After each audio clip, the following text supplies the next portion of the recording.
I used to love Christmas. The lights, the music, the feeling that the world softened for a little while. But last Christmas ruined all of that. I haven't slept through the night since.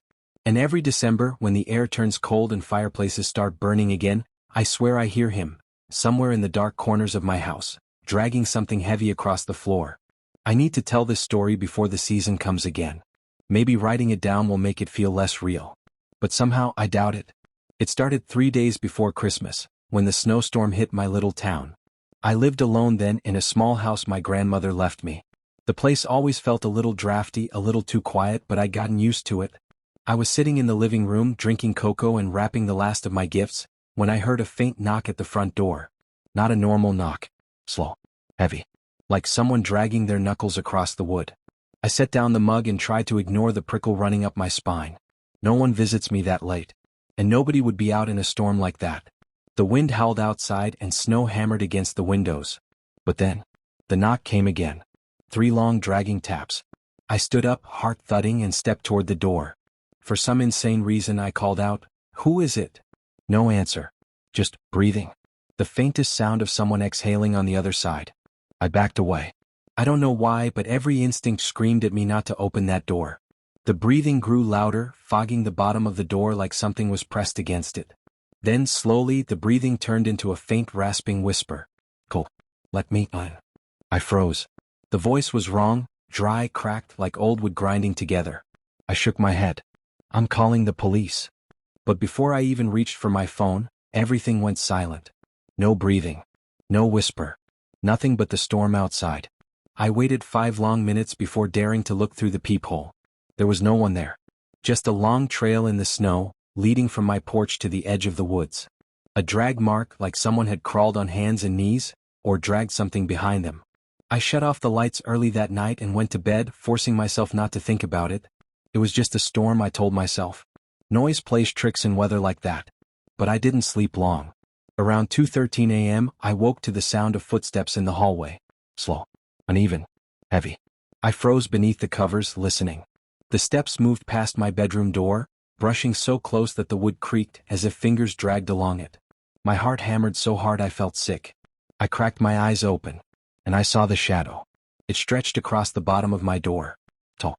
Too tall. The head almost touched the ceiling. The shape stood there for a full minute, unmoving, like it was listening for any sound inside my room. Then, it knelt. The shadow grew wider, flattening. I heard it sniff under the crack of the door.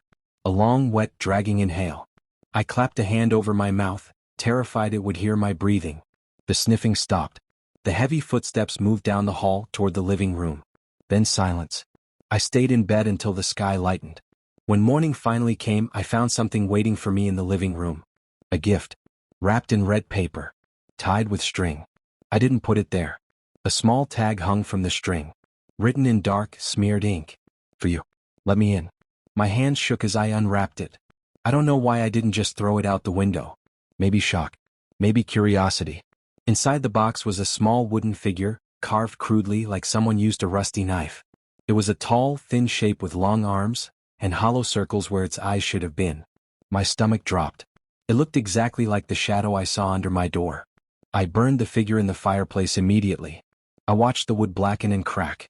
But the moment the flames swallowed it, something slammed against my front door. A single violent blow that rattled the whole house. I backed away slowly. The slam came again. And again. Harder each time, like something outside was throwing its entire weight against the door. I grabbed my coat, my keys, and sprinted out the back door to my car without stopping to think. Snow whipped into my face, bitter and sharp. As I reached the driver's seat, I made the mistake of glancing back at the house. Something tall and thin stood at the front door. Pressed against it. Its limbs too long, its neck bent in an awful angle as if trying to peer through the wood itself. Even from outside, through the snow, I could hear it whisper. "Cole, let me in." I sped out of the driveway, tires skidding on the icy road. I didn't look back again. I spent Christmas with my cousin that year. I didn't tell him everything, just that I felt unsafe at home. I pretended to sleep, but I was awake all night, listening to every creak, every gust of wind. At some point, near dawn, I finally drifted off. And that's when I heard it again. Not at the door. Not in the hallway. But at the window beside the bed. A faint tapping. I forced my eyes open. And there, behind the frosted glass, was a long hand pressed against the window. Long fingers, too many joints, and a dark shape behind it, tall and wrong. Its voice seeped through the glass, quiet but clear. "You left before I gave you your gift." I shot upright. The figure vanished. When my cousin came rushing in asking what happened, I just shook my head. I didn't sleep again. I returned home a week later with a friend who agreed to stay over.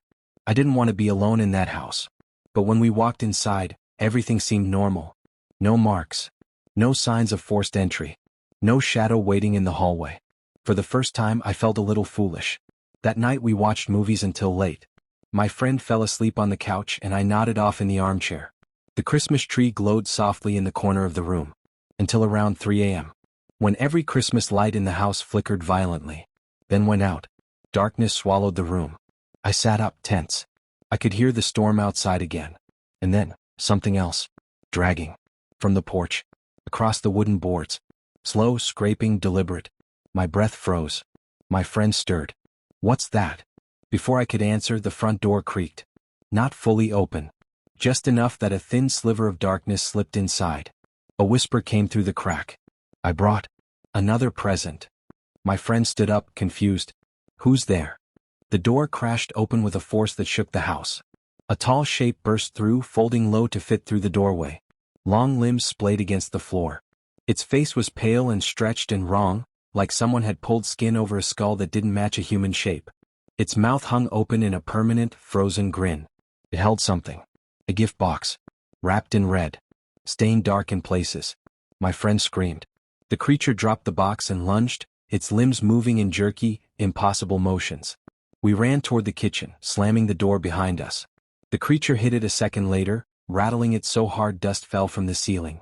We pushed the refrigerator against the door, bracing it. The creature dragged its claws across the wood, slow and taunting.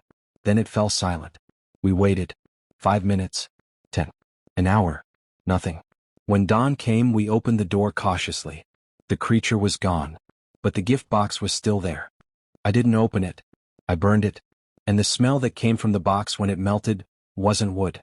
But I will never let myself think about that. My friend refused to stay another night. I don't blame them. I moved out 2 days later. I never went back for my things. It's been a year now. December again. Snow again. If anyone reads this, don't answer the door. Don't look outside. And whatever you do, don't open the gift. Some gifts aren't meant to be opened, and some visitors aren't meant to be welcomed.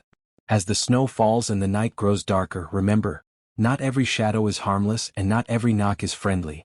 This Christmas, stay inside, lock your doors, and pray you never hear the whispers. If you enjoyed this chilling story, don't forget to hit that like button, subscribe, and turn on notifications so you never miss a tale that will haunt your nights. Share your own terrifying experiences in the comments. I dare you to tell me you're brave enough, if you can.